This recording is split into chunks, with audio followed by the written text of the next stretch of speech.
खरं सांगू तर गणपतीची तयारी आम्ही पहिल्याच वर्षी चालू करतो. कारण आम्ही जेव्हा पण भेटतो, योगेश आणि मी किंवा गल्लीतले कार्यकर्ते. प्रत्येक महिन्याच्या स्टार्टिंग सेकंड संडे सकाळी 5 वर्षातून हे थांबल्या नाही. गल्लीच्या नाक्यावरती भंडारा होतोय. दर महिन्याच्या सेकंड संडेला सकाळी.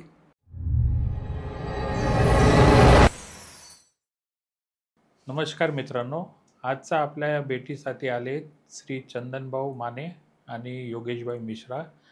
हे आपले 13वी गल्ली गणेशोत्सव मंडळाचे अध्यक्ष आहे. आपलं हार्दिक स्वागत आहे अनफिल्टर्ड व्हॉइसमध्ये. आता मी आपला हे प्रथम प्रश्न आपल्याला विचारू इच्छितो की आपल्या हे मंडळाचं नाव आहे ते काय आहे? म्हणजे धवलजी, पहिली तर तुमच्या या पॉडकास्टमध्ये तुमच्या चॅनलवरती आम्हा दोघांना तुम्ही बोलवलं त्याबद्दल धन्यवाद. मी चंदन माने, खेतवाडी 13वी गल्ली सार्वजनिक गणेशोत्सव मंडळाचा सेक्रेटरी, आणि हे माझे मित्र, परम मित्र योगेश मिश्राजी, हे कार्याध्यक्ष आहेत खेतवाडी 13वी गल्ली सार्वजनिक गणेशोत्सव मंडळाचे. तर आपलं गणपतीचं नाव आहे मुंबईचा अनंत. खेतवाडी 13वी गल्ली सार्वजनिक गणेशोत्सव मंडळ हे मंडळ आहे, पण जसं सगळीकडे प्रथा चालली आहे, लालबाग सार्वजनिक गणेशोत्सव मंडळाचं नाव जसं लालबागचा राजा आहे, चिंतामणीचं गणेशोत्सव मंडळाचं नाव काहीतरी वेगळं आहे, पण चिंतामणी म्हणून फेमस आहे. तसंच आमचा गणपती हा मुंबईचा अनंत म्हणून फेमस आहे, प्रसिद्ध आहे. तर हे आपलं जे मंडळ आहे ते कधीपासून स्टार्ट झालं आहे? ते मंडळ आपलं 1960 पासून 1970 पासून आम्ही म्हणजे हे चालू झालेलं आहे मंडळ. त्यावेळी त्यावेळी दोंडू शेलार म्हणून एक गृहस्थ होते, त्यांनी हे मंडळ चालू केलेलं.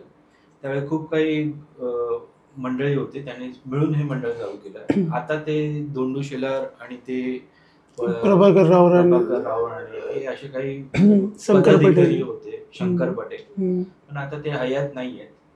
त्यामुळे आता सगळी नवीन पिढी आहे जी मंडळ आता सांभाळते आहे. मग आधीपासूनच आपलं हे जे मंडळ जेव्हा स्टार्ट झालं तेव्हापासूनच मोठमोठ्या मूर्ती येतात की कधीपासून मोठी मूर्ती तुम्ही सुरू केली?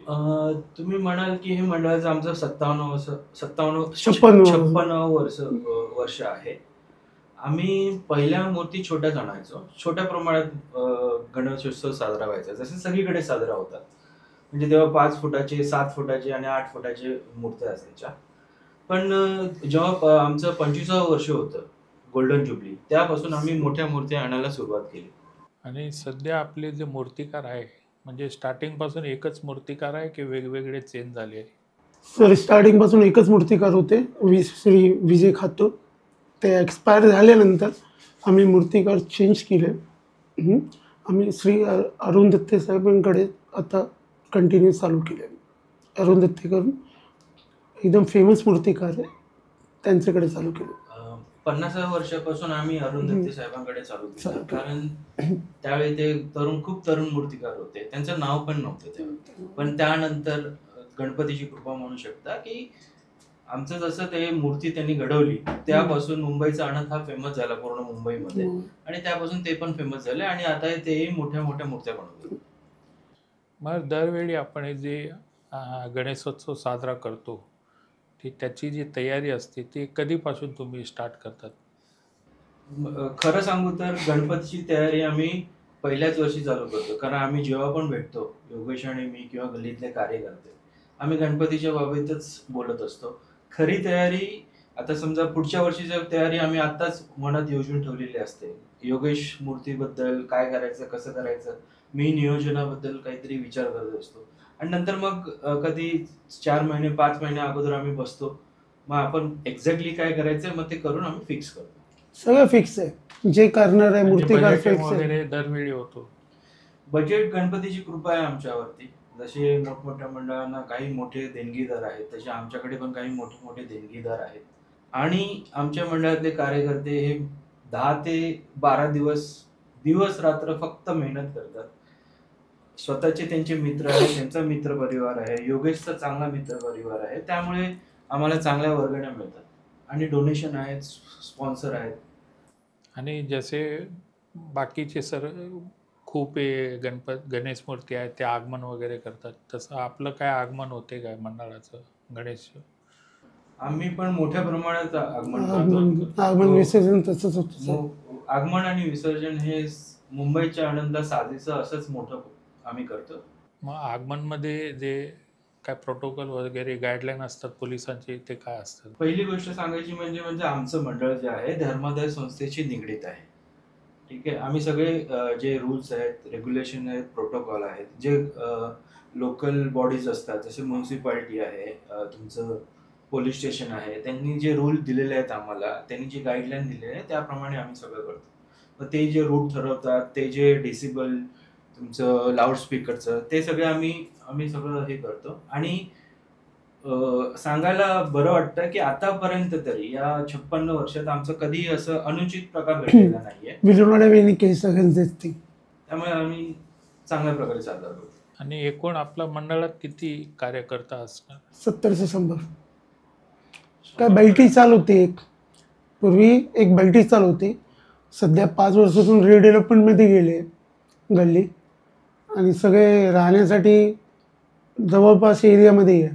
तरी पण गणपती सण असं आहे की ते लोक भले लांब राहून सगळे येतात, उपस्थित राहतात, ते करतात. Totally we are 34 tenants. पर घराचं टेनंटचं कॅल्क्युलेशन करू तो 1-2 फॅमिली मेंबर कनेक्ट करू तो 68-70 परमनंट मेंबर. बट फ्रेंडशिप आणि ते सर्कल एवढा मोठा आहे की बाहेरचे ते सगळे ग्रुप करून 100-150 पोरं राहतात मंडळात. आपली पहिली जी मूर्ती आली ती तर लहानच असेल, नंतर तुम्ही वाढत चाल केली असणार. तर पहिली मूर्ती मोठी किती फुटाची होती? कधी स्टार्ट केली तुम्ही? On golden jubilee directly on 50th year. आणि सध्या आता किती मोठी उंची मूर्ती आला? सर हम लोग वो हाइट के लिए नहीं जाते, मूर्ति के हाइट के लिए नहीं जाते. हम लोग ना कॉन्सेप्ट माने जो दिखाना रहता है डेकोरेशन की तरफ से हम लोग उसके अंदर उसके ऊपर जाते हैं. तो हम लोग हाइट लिमिटेड ही रहता है. 14 फुट के ऊपर हम लोग जाते ही नहीं है. कि वो हाईएस्ट है हम लोग के इधर हाइट का, क्योंकि हर मंडल का सोच अलग अलग रहता है. वैसे हमारी सोच ऐसी है कि हम लोग जितना हो सके स्मूथली मूर्ति उठा के तरापे में डाल के बीच समुद्र में विसर्जन कर सके. मूर्तीचं आगमन आणि विसर्जन चांगल्या रीतीने होण्यासाठी मूर्ती आम्ही जास्तीत जास्त 14 फुटाचीच आणतो. आम्ही जास्त मोठे फूट आणत नाही. कारण त्या हिशोबाने आमचं विसर्जन पण चांगलं होतं. आम्ही किनाऱ्यावरती विसर्जन नाही करत. दरवेळी आम्ही हा प्रथा आहे की समुद्रात आतमध्ये तराफ्यात जाऊन पूर्ण रीतीने विसर्जन केलं जातं. त्यामुळे जास्त मोठ्या मूर्तीत आम्हाला ते रस पण नाही. जेवढी छोटी मूर्ती चांगली तेवढी चांगली. आपल्या मंडळमध्ये जे सामाजिक प्रोग्राम जे असतात, म्हणजे समाजकरिता काय ते वेगवेगळे काय करतात, तुम्ही राबवतात? सर मुंबईचा आनंदचं नाव असून प्रत्येक महिन्याच्या स्टार्टिंग सेकंड संडे सकाळी मंडळाच्या तर्फे असून प्रत्येक म्हणजे every year it has not been stopped from last 5 year. 5 वर्षातून हे थांबल्या नाही. गल्लीच्या नाक्यावरती भंडारा होतोय दर महिन्याच्या सेकंड संडेला सकाळी. मंडळाच्या नावावरती भंडारा चालू आहे कंटिन्यू फ्रॉम लास्ट 5 इयर. अंदाजन किती लोक हे घेतात बेनिफिट? अराउंड इससे अबव 1000 बिकॉज एवरी वीक का ये बोलना अभी भंडारा करने के बाद एक्सपेंस बोलना ठीक नहीं. आप पूछ रहे हो तो मैं बता रहा हूँ 50,000 55,000 खर्चा होता है, तो उसमें एटलीस्ट 1,500 पब्लिक खा सकते. आणि हे जे आपलं मंडळ वगैरे स्टार्ट होते बनवायचं वगैरे, ते किती दिवसा अगोदर तुम्ही स्टार्टिंग करतात? 1-1.5 महिना अगोदर. म्हणजे प्रयोजन तर 6 महिन्यापूर्वीच होतं. बांबू कुठून आणायचे, मंडप कुठं व्हायचंय, डिझाईन कुठली ते घ्यायची, प्लॅनिंग आधीपासून ते अगोदर झाल्यानंतर 1.5 महिना अगोदर जसं बांबू मंडप त्या हिशोबाने आम्ही तयारी चालू करतो. म्हणजे 1.5 महिना अगोदरपासून तयारी होते. आणि भक्तजनांचं सेफ्टीसाठी मंडपच्या आतमध्ये ते काय म्हणजे काय प्रिव्हेन्शन स्टेप काय घेतात आपण? आता तुम्ही म्हणाल तर तसं भक्तजनाचं ह्याच्यासाठी आम्ही चांगली एक लाईन आम्ही करतो की भक्तजनांना सुविधेने त्यांच्या आत किंवा बाहेर येता येईल. प्लस मंडपाच्या आतमध्ये आम्ही शक्यतो फायर एक्सटिंग्विशर लावलेले आहेत काही ठिकाणी, काही सगळीकडे CCTV लावलेले आहेत. मंडपात 24 तास लाईट असते. आमचं मंडप कधीही विदाऊट लाईटचं नसतं. त्यामुळे कोणी येतं सकाळचं 6 वाजता जरी आले, 4 वाजता जरी आले तरी येऊ शकतात भक्त आणि तिथे पूजा करू शकतात आणि जाऊ शकतात. First thing, second thing, for the safety ना, रश इतना रहता है गणपति के पेड़ में, हम लोग के जो बाहर कार्य करते हैं 2 गाली सुन लेंगे, लेकिन अंदर जितनी कैपेसिटी है उतनी आदमी भेजेंगे वन टाइम के लिए. अंदर अगर वन शॉट 60 to 70% दर्शन कर सकते हैं तो 70 आदमी को ही दर्शन करने के, जब पैसेज खाली होगा फिर नए लोग को अंदर डालते हैं. क्यों? कि छोटे बच्चे और लेडीज के बीच में कभी धक्कम धक्के और कोई इशू ना हो, ये चीज़ का ज़्यादा जानकारी की है. आणि लेडीजची लाईन आम्ही शक्यतो वेगळी ठेवण्याचा प्रयत्न करतो. आणि जसं योगेशने सांगितल्याप्रमाणे जास्त क्राऊड आतमध्ये येऊ नये त्यासाठी आम्ही जास्तीत जास्त नियोजन करण्याचा प्रयत्न करतो. आपल्या मंडळाची मूर्तीने कधी प्राइज म्हणजे अवॉर्ड वगैरे काय पटकवलं आहे काय? हो, आम्ही पहिली जे लोकल बॉडीज थ्रू जे स्पर्धा वगैरे होतात त्यात 1-2 वेळी भाग घेतलेला आहे. पण खरं सांगायचं तर एवढं 10 दिवसात आम्ही सगळे बिझी असतो की तिथे स्पर्धात भाग घेणं हे जमत नाही कधी. Shortage of the main power and all the thing, and we are not interested also. होईल edit. अच्छा, मंडल की एक खासियत है, इस बंदे ने एक मतलब कुछ साल पहले मुझे बोला था कि अपने को कुछ ऐसे थीम में जाना है मूर्ति के, इस ऐसे थीम में जाना है योगी कि कुछ अलग थीम में. तो हम लोग ने फ्रॉम 50th ईयर, और ये हम लोग का 7वां साल है, 7 साल में हम लोग मूर्ति की मार्बल इफेक्ट में ही रखते हैं, वाइटिश में रखते हैं. अगर हम लोग ने 4 साल कोविड के टाइम भी और उसके पहले लास्ट ईयर भी झूले में कृष्ण भगवान रूप में रखे थे. हम लोग की मूर्ति इंस्टाग्राम सोशल नेटवर्क साइटिंग में बहुत वायरल हुई थी. हम लोग ने मार्बल इफेक्ट के ऊपर ही रखा था. उसके अंदर टोटली जो क्लोथिंग और जो भी है, बंदा इतना एग्रेसिव हो जाता है कि एक एक ड्रेस के लिए खुद डिसाइड करना, खुद करना, ये करना, सर का मुकुट ये चेंज, माने अगर इनका चले तो 11 के 11 दिन अलग कॉन्सेप्ट में ड्रेस कोड रहे और ये रहे. और वाइटिश मार्बल इफेक्ट में मूर्ति लाने से ना कुछ एक हर मंडल के बीच में ना कुछ ये अलग थीम में हम लोग ग्रो, यूनिकनेस, और ये हम लोग ग्रो कर रहे हैं, यही चीज पर हम लोग ग्रो कर रहे हैं. उसपे त्याच्यावर जास्त लक्ष ठेवतो. ज़्यादा अजून एक मी ऍड करू शकतो यामध्ये, म्हणजे मागच्या 57 वर्षापासून आम्ही पौराणिक कथा, पहिले आम्ही कशी करायचो की पौराणिक कथावरती सीन करायचो, जो 2-2 मिनिटाचा 3-3 मिनिटाचा सीन असायचा. म्हणजे महाभारत म्हणा, रामायण म्हणा, सगळ्या कृष्णाची लीला म्हणा, या सगळ्यावरती आम्ही सीन करून झालेलो आहोत. आमच्याकडे नाही म्हटले तरी 30 ते 35 पौराणिक सीन झालेले आहेत. पण जसं योगेशने सांगितलं, आमची जी चाळ आहे ती रिडेव्हलपमेंटमध्ये गेली. मागच्या 8-10 वर्षापासून आम्ही सगळे एक एक वेगवेगळ्या ठिकाणी राहायला गेलो. मॅन पॉवरची थोडीशी कमतरता आणि ऍडजस्टमेंट असल्यामुळे आम्ही मग हा कॉन्सेप्ट केला की मूर्ती मार्बलमध्येच पाहिजे आणि मूर्ती स्थिर पाहिजे. भक्तजण येतील, भक्तजण जातील, म्हणजे कोणाला थांबवायची गरज नाही, कोणाला सीन करायची गरज नाही. पण आम्ही त्यामध्ये खूप फेमस होतो, पौराणिक कथामध्ये खूप फेमस होतो आम्ही.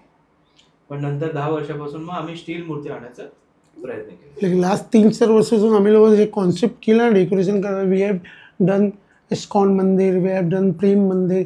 दिस time also you will see some unique thing in the caves. बघून घ्या, या वर्षी तो अजून एकदम उठून दिसणार. तर कसं माहिती आहे, एक आमचं लोकांचा इंटेन्शन हे असतं काय, आतमध्ये कुठले पण पब्लिक शिरलं ना तर फर्स्ट वर्ल्ड त्याच्या तोंडातून काय निघालं पाहिजे, म्हणजे वाव असं दिसलं पाहिजे. आणि हेच वर्ल्ड आहे ना, ह्या वाववाला वर्ल्ड आहे ना, ते आमचे जे इंस्टाग्राममध्ये इन्फ्लुएन्समध्ये ना हे सगळं कॅप्चर करून ठेवलं आहे मी लोकांनी आपल्या रेकॉर्डसाठी. काय माहिती आहे, एक बनवण्यासाठी म्हणे बनवा, नो डाऊट भरपूर हेल्प घेतात जे डेकोरेशन करतात आमच्या मंडळात, भरपूर हेल्प घेतात. आता किती वर्षापासून आपल्याला एकच डेकोरेटर म्हणून आहे की वेगवेगळे दरवेळी वेगवेगळे डेकोरेटर येतात? दरवेळी योगेश आणि मी बसून वेगवेगळे डेकोरेटर बघतो. जे चांगलं वाटेल, जे 4 जणांतलं जे चांगलं वाटेल ते आम्ही सिलेक्ट करतो. आमचं असं एक काय फिक्स नाही. आम्हाला वाटलं की आज यावेळी पण आम्ही मागच्या वर्षीपासून 2 वेगळे डेकोरेटर आहेत, त्याच्या अगोदर वेगळे होते. वेगवेगळं नाविन्यपूर्ण करण्याचा प्रयत्न असतो. आणि मॅक्झिमम उंची तुम्ही 14 फीटच ठेवली. 14 फीट इज मॅक्झिमम. आणि एन्व्हायरमेंटल प्रोटेक्शनसाठी काय तुमचं मंतव्य काय आहे? कधी कधी गव्हर्नमेंट सांगतात POP आणा, अलाउड आहे, कधी सांगतात नाही अलाउड. त्याच्यामध्ये काय माझं मंतव्य? स्वतःचं मत असं म्हणाल तर मी POPला मी स्वतः माझा थोडासा विरोध असेल, कारण एन्व्हायरमेंट हे बघितलं पाहिजे आपल्याला. कारण मी स्वतः जेव्हा मूर्ती विसर्जन करतो तेव्हा दुसऱ्या दिवशी तुम्ही जर TV वरती बघाल तर मोठ्या मोठ्या मूर्तीची काय दशा होते हे तुम्ही बघितलेलं आहे. त्यामुळे मला असं वाटतं की काहीतरी वेगळा कॉन्सेप्ट व्हायला पाहिजे. POP बाबत मी असं म्हणत नाही की POP पाहिजे, POP नाही पाहिजे. फक्त मूर्तीची विसर्जन करताना आणि तिची झाल्यानंतर तो जो प्रकार असतो तो टाळला गेला पाहिजे बस. म्हणायचं म्हणजे असंच की मुंबईचा आनंद आम्ही दरवेळी करतो. एक खंत आहे की आता वर्गणी देण्यासाठी लोक काही उत्सुक नसतात. मी या माध्यमाने ज्या व्ह्युअर्स आहेत त्यांना एक रिक्वेस्ट करू शकतो की कुठलंही मंडळ हे वर्षभर काम करत असतं मंडळासाठी, आपल्या देवासाठी, आणि प्रत्येक जण आपापलं घर नोकरी सांभाळून हे सर्व करत असतं. त्यांना फक्त थोडासा आधार दिला पाहिजे. तुम्ही पैसे दिले नाहीत तरी ठीक आहे, तरी पण त्यांना सपोर्ट दिला पाहिजे. जसं फॉर एन एक्झाम्पल आमची गल्ली 1.5 महिने बंद असेल, कोणाला यायला जायला त्रास होतो किंवा काय होतं, पण ती बंद करावी लागते. आम्ही काय मनापासून बंद नाही करत, कारण 2 दिवसात किंवा 3 दिवसात मंडप होत नाही. मंडपाला एक चांगला वेळ लागतो, 1 महिना लागतो, त्यामुळे ती बंद करावी लागते. त्यासाठी रहिवाशांचं आणि सगळ्या भक्तजनांचं आम्हाला सपोर्ट पाहिजे. आणि जर स्वतःहून कोणी वर्गणी दिली तर ते चांगलंच आहे, कारण आमची संस्था ही धर्मादाय संस्थेशी निगडीत आहे. आमचं सगळं हिशोब वगैरे सगळं क्लिअर असल्यामुळे प्रत्येकाला पावती वगैरे मिळते आणि त्यांनी आधार दिला पाहिजे. जसं मुंबईत वेगवेगळे ठिकाण प्रसिद्ध आहेत, जसं लालबागचा राजा प्रसिद्ध आहे, चिंतामणी प्रसिद्ध आहे, गणेश गल्ली प्रसिद्ध आहे, तसं खेतवाडी ही उंच मूर्तीसाठी फेमस आहे. आपल्याच खेतवाडीमध्ये सर्वात पहिली 25 पैशाच्या नाण्यावरती सर्वात उंच मूर्ती साकारली गेलेली होती. त्यासाठी खेतवाडी फेमस झाली. तुम्ही जर फुटफॉलच्या हिशोबाने म्हणत असाल, सर्वात जास्त भक्त लालबागच्या लालबाग नंतर हे खेतवाडीत येतात. आणि प्रत्येक गल्लीत इथे 36 मंडळ आहेत. 36 मंडळ खूप मोठ्या मूर्त्या आणतात. प्रत्येक गल्लीची वेगवेगळी युनिकनेस आहे. आमच्या गल्लीची युनिकनेस जर म्हणाल तर आम्ही हे म्हणू शकतो, जसं योगेश भाईंनी सांगितलेलं आहे की आमची मूर्ती आता व्हाईट आणि मार्बल मध्ये साकारण्याचा आम्ही प्रयत्न करतो. प्लस मूर्ती ही कुठल्याही मूर्तीला बघून प्रसन्न वाटेल असा चेहरा तिचा साकारण्याचा प्रयत्न करतो. आणि मूर्ती 10 दिवस प्रत्येक जण कोणी पण येऊन पूजा करू शकतो. आम्ही कोणालाही पूजा करण्यासाठी, कोणालाही अभिषेक करण्यासाठी, कोणालाही आपल्या भक्तांसाठी हे 10 दिवस मंडळ पूर्णपणे ओपन असतं. कोणी या, आपली भक्ती करा आणि जावा. आम्ही कोणालाही मज्जाव करत नाही. आणि अजून एक सांगायचं म्हटलं की असं ऐकिवात आहे आणि असं माझा आणि योगेशचा पण बिलीव्ह आहे आणि आमच्या पूर्ण कार्यकर्त्याचा पण बिलीव्ह आहे. जे लोकांनी या आमच्या मुंबईच्या आनंदकडे जी प्रार्थना केली आहे ते सर्वांची पूर्ण झाली. एक मजेशीर गोष्ट म्हणजे ज्यांचं कोणाचं लग्न होतं ते ट्रॉली त्यांनी जर ट्रॉली खेचली त्यांचं खूप चांगलं होतं. हे मजेशीर गोष्ट आहे आणि सर्वांनी अनुभवलेलं आहे. Behind us there are many such team, very good team with us. का नहीं, पूरे टीम का कांग्रेस करते हैं. आज अगर हम लोग कौन से पोजीशन पर खड़े हैं, अगर हम दोनों आज अगर आपके सामने स्पीच दे रहे हैं, कुछ भी दे रहे, आज हम दोनों जो भी खड़े हैं, मेरे पीछे या चंदन के पीछे जो मेरे गली के मैंने छोटा बच्चा भी, मैंने आज 7वीं 8वीं में जाने वाला भी कार्यकर्ता रहे हुए या बड़ा भी रहे हुए, वो लोग का हेल्प बहुत है. No doubt, touch wood, I am really very helpful for that thing, और even Chandan also appreciate to them also, क्योंकि स्कूल का बच्चा भी है ना 10 दिन लाइन लगाने के लिए घर के ऐसा, माने घर रहना है चीरा बाजार, लेकिन रात को इधर रहेगा, सुबह 7 बजे जाएगा उधर। ऐसा नहीं होगी, जैसे बहुत सारे पब्लिक विरार वगैरह से आते हैं, 10 दिन यहाँ ही रहते हैं, मंडप में ही रहते हैं, और पूरा जैसे योगेश ने बोला कि हर एक कार्यकर्ता, हम दोनों से प्रेजेंट कर रहे हैं, लेकिन हमारे पीछे जो 100 कार्यकर्ता की फौज है, उसकी वजह से हम दोनों यहाँ बैठे हैं। और ऐसा नहीं है कि हम दोनों हैं, पीछे है, हम दोनों सिर्फ यहाँ बैठे हैं, लेकिन पीछे हमारे और हम लोग के कैसे, हमारे गली के जो जूने अध्यक्ष हैं, कैसे वसंत निकम साहब हैं, नो डाउट उनका गाइडलाइंस बहुत है, उनकी बातें जो बोले वो लास्ट आखिरी रहती है। जो प्रीवियसली 20 साल जो गणपति के सेक्रेटरी रह चुके प्रभाकर रानी, उनका लड़का आज के दिन में वो बोरीवली रहता है, लेकिन 100% उनका लड़का दिलीप रानी और उनका लड़का माने प्रभाकर रानी के नाती चिन्मय रानी, ये दोनों हर फंक्शन में यहीं आते हैं। आज उनको भी अटैचमेंट क्यों है? क्योंकि उनको सामने से उतना रिस्पांस मिला जाता है, हर चीज़ में उनको आगे किया जाता है, क्योंकि बेस बनाने के लिए ये 3 जन बहुत बड़े थे, एक तो शंकर पटेल, प्रभाकर रानी और मधुकर भिंगे, 3 जन ने हम लोग के मंडल को हकीकत में बोले तो 20 साल बहुत संभाला, और जो कुछ सिखाया है आज के दिन में, जो भी आज हम भी स्पीच दे रहे हैं या कुछ भी डिस्कस कर रहे हैं, ये उनके भी आप पर, कि मंडल कैसा चलाया जाता है और कैसे वो साफ सुथरा रखा जाता है। साफ सुथरा means cleanness and all the thing. सामान बाद में, विसर्जन के बाद सामान एक एक चीज़ नोट करके इस पेटी में ये रखा है तो ऊपर स्टिकर लगा दो, ये करो वो करो। इसके लिए आज के दिन में निकम साहब की एज 72 73 है, लेकिन पूरा कब तक वो पैक करके चाबी अपने पास कब तक नहीं रखेंगे अब तक उनको शांति नहीं होगी। ऐसे ऐसे लोग हैं, तो इस तरह मंडल चलता है। और नो डाउट वो जो गाइडलाइंस जो सिखाते हैं घर में कैसा सिखाया जाता है, जैसे पापा मम्मी सिखाएंगे वैसा अपन करेंगे, वही चीज़ जो वो लोग सिखा रहे हैं वही चीज़ हम लोग सीखे और हम लोग आगे कैरी फॉरवर्ड कर रहे हैं। मतलब एक मंडल के भी सामान के लिए कैसा केयर किया जाता है, कैसे रखा जाता है, कैसे नहीं रखा जाता है, एवरी रिकॉर्ड्स, और कैसे भले चाली में नहीं रहते हैं तो भी सामने वाले को कैसे रिस्पेक्ट देना, ये देना वो देना, अगर हम करेंगे तो आगे की पीढ़ी करेगी। नो डाउट बहुत उसके अंदर जितने भी हैं, जितने भी, मैं स्पेशली एक का नाम नहीं लूँगा कि सर्टन, उसके लिए सब के सब कार्यकर्ता दिल से काम करते हैं, बहुत अच्छा काम।